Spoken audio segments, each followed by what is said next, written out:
So today we are going to learn about irregular and superlative adjectives. There are some really important adjectives that don't follow the typical patterns of formation for their comparative and superlative forms that we really want to get down because we're going to see them and use them a lot.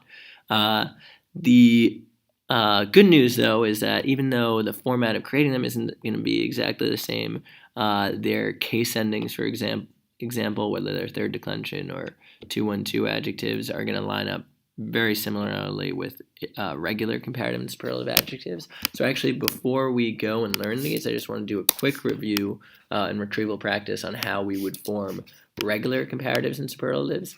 And so if you want to just take a second in your book, what I'm actually going to do is just ask you to give me the comparative and superlative forms of pulcher and fortis.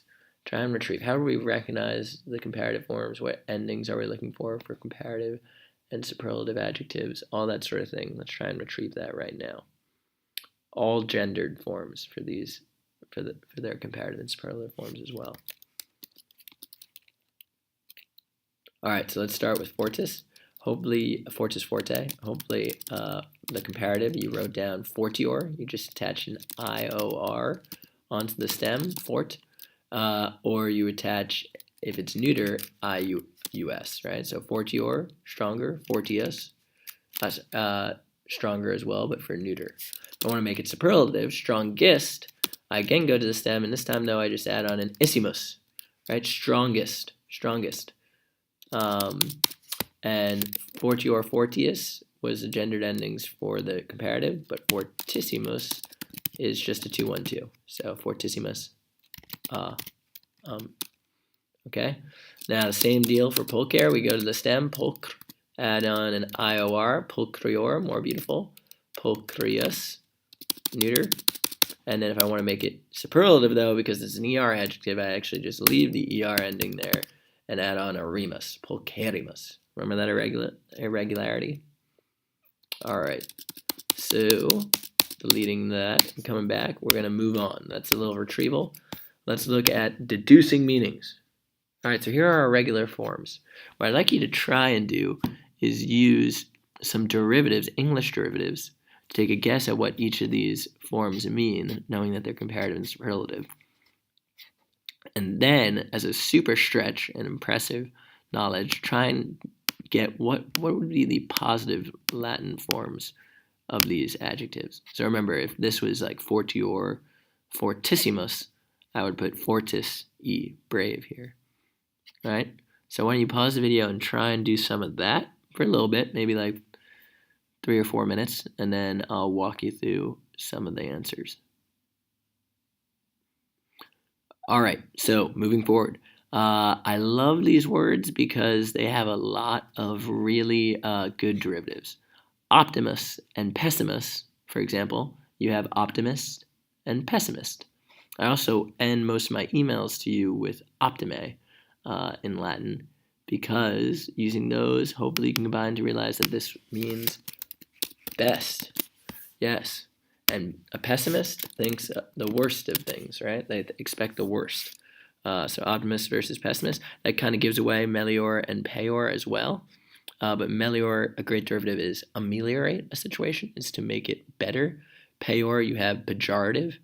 If you have a pejorative viewpoint, you assume that something is inherently worse than something else.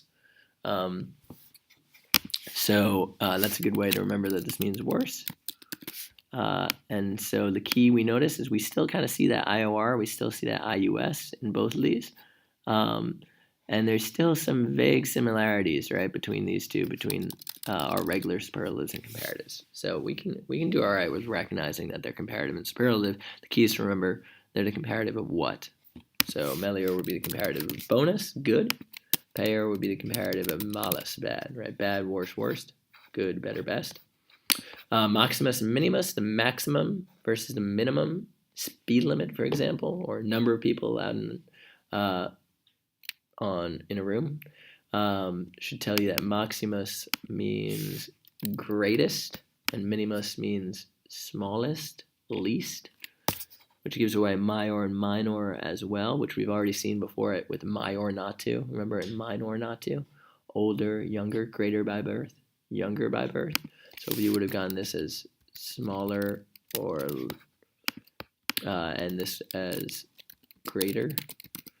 And then finally, we have something a little bit weird at the end here. We have two words which you may have put as more. And you'd be right, more and most. You'd be right for both. The difference is that in the comparative, plus, plurus is actually a noun. So rather than saying more food, I want more food, and saying something like plurum cibum, what we actually say is we treat plus as the noun, and it's neuter. So we just say plus, volo plus, and if I want to say more food, I put food into the genitive. That's the partitive genitive. All right, so that's a big thing to write down, right? More food equals plus kibi, underline plus, and write noun, underline kibi, and write below it partitive genitive. Okay, all key information. However, once we get into the plural and I want to say I want more bananas, you just treat plus plurus as an adjective again. So plura is plura. And you can just make that word agree with whatever, with bananas, right? You can make them both accusative plural. All right, so that is a nota bene. That's one that we want to, that's probably the trickiest part of these irregular adjectives and superlatives. Moving on, you see I've written this all down here. If you want to pause the video and try and just copy down anything you missed, you can also find all this information on page centum sexagenta et quinque in caput octo of your LNM book. Okay? All right, let's just take a look at some simple little sentences so we can use these with some meaning. We're going to do more of this next class as well, so this is just to get a taste of it. Quod animal est minus, catus aut mus. And why don't you write out the respondete in lingua latina? Pause the video if you need more time. Mus est minor quam mus est minor quam catus. Mus est minor quam catus. And minor is going to change from minus to minor because minor is the masculine and feminine, and mus is masculine and feminine. It was minus up here because animal we know is a neuter noun. So quod animal est minus, mus est minor quam catus. Esne plus luminis aut plus tenebrarum.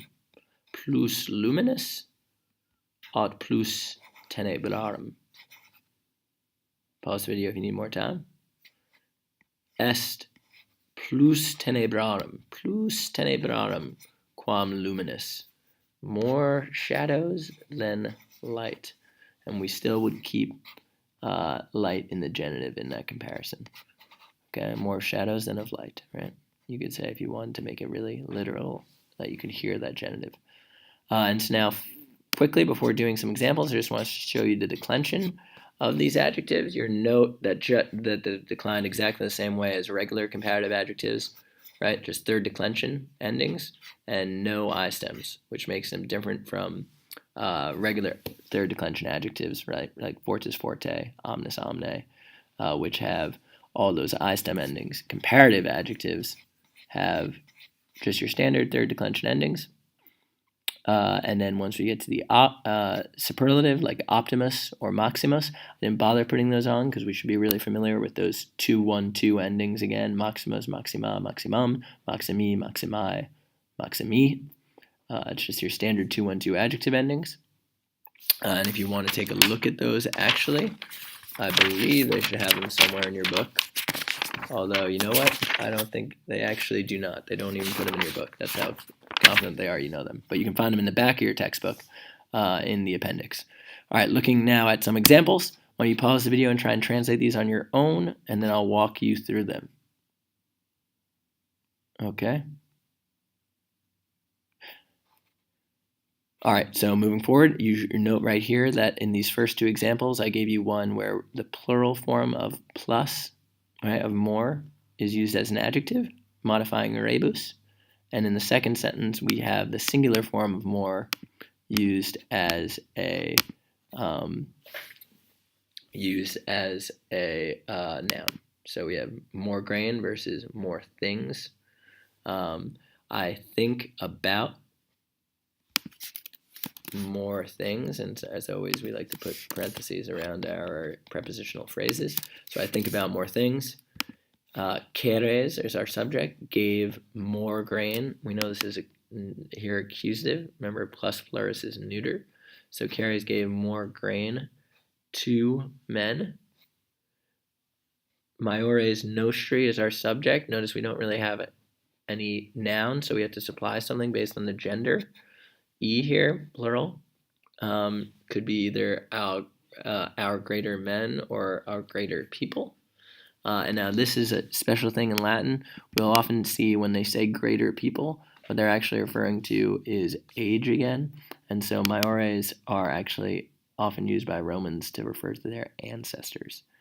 And when I switch slides, I'll talk a little bit more about that.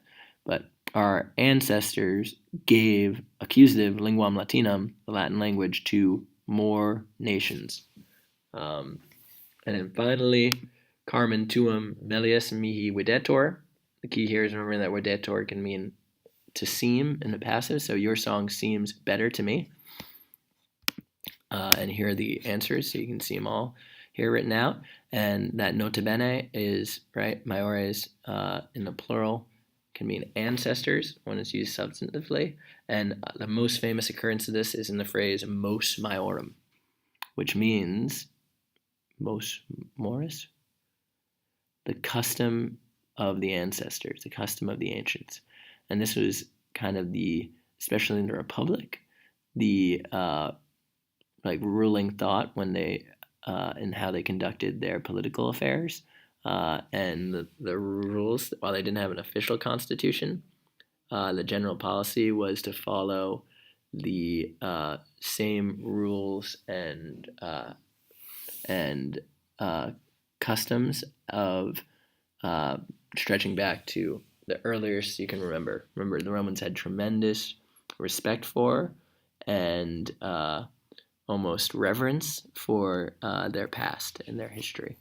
And that really dictated for a long time their governance up until finally that rule kind of broke down under Caesar and Augustus, which helped end the Republic and usher in the empire. Okay, so hopefully this was helpful, and we're going to get more practice in class next class. But if you want more practice, there's good examples, more examples to be done in page Centum Sexaginta et Noem, exercise 3. Okay? Have a great rest of your day.